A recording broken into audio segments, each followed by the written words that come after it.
সকলেই আপনার ভালোভাবে এদেশে বসবাস করার অধিকার থাকবে। কারণ আপনার যেমন এক ভোট, আমারও এক ভোট, সকলেরই এক ভোট। মানে আপনি দেশের অংশীদার, সমান অংশীদার আমরা সকল।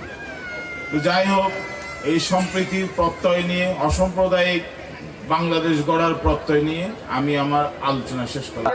এখানে এই রামকূট যে আমাদের এখানে রামচন্দ্রের স্মৃতি বিজড়িত এবং এই দক্ষিণ এশিয়ার মধ্যে এটা অত্যন্ত বড় একটা তীর্থক্ষেত্র। আমরা আসলে বিভিন্নভাবে সনাতনীরা ঐক্যবদ্ধ না হওয়ার কারণে এটাকে ভালো করে আমরা প্রচার করতে পারি নাই।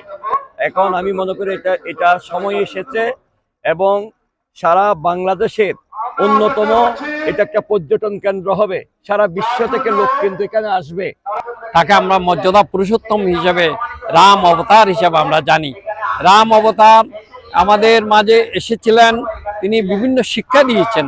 তিনি মাতাকে মান্য করতেন, পিতাকে মান্য করতেন। পিতার আদেশ পালনের জন্য তিনি 14 বছর বনবাসে গিয়েছিলেন। সেই বনবাসের একটি সময় তিনি এই রামকূট এই তীর্থক্ষেত্রে এসেছিলেন মা সীতা সহ।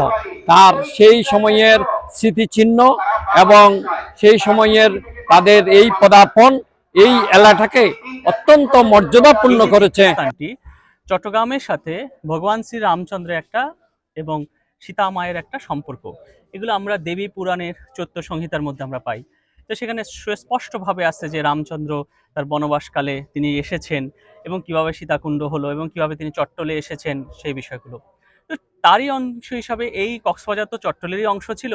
তো এই রামচন্দ্রের সাথে কিন্তু সরাসরি সম্পর্কিত তার বনবাসকালে এই রামকূট, এবং জায়গাটার নামও রামকূট। রামকূট মানে রামের পাহাড় আপনারা দেখতে পাচ্ছেন। তো সেইখানে এটা বহুদিনের বহু পুরাতন তীর্থস্থান। আপনি দেখবেন যে এটা এমন একটা তীর্থস্থান যেটাকে আপনি একেবারে আমাদের ওই টাইমে বদ্ধ করা যায় না। বহু পুরানো ত্রেতা যুগের আমরা যদি আমাদের কাল গণনাতে সেখানে ত্রেতা যুগের পরে দাপর যুগ, সেই দাপর যুগই প্রায় 8,64,000 বছর। তার মানে মাঝখানে 8,64,000 বছর চলে গিয়ে আজকে 5,200 বছর চলছে। তার মানে যেখানে দীর্ঘ সময় লক্ষ লক্ষ বছরের একটা কিন্তু আমাদের একটা সময়ের এখানে আছে যে বহু বছরের পুরাতন। তো সেই তীর্থস্থানটি আজকে এত সুন্দর করে হয়েছে, আপনি দেখেছেন যে পরিমাণ মানুষের স্বতঃস্ফূর্ততা। তো এটা খুবই অসাধারণ এবং আমরা চাইবো যে এইভাবে আরো সুন্দরভাবে এটি হোক।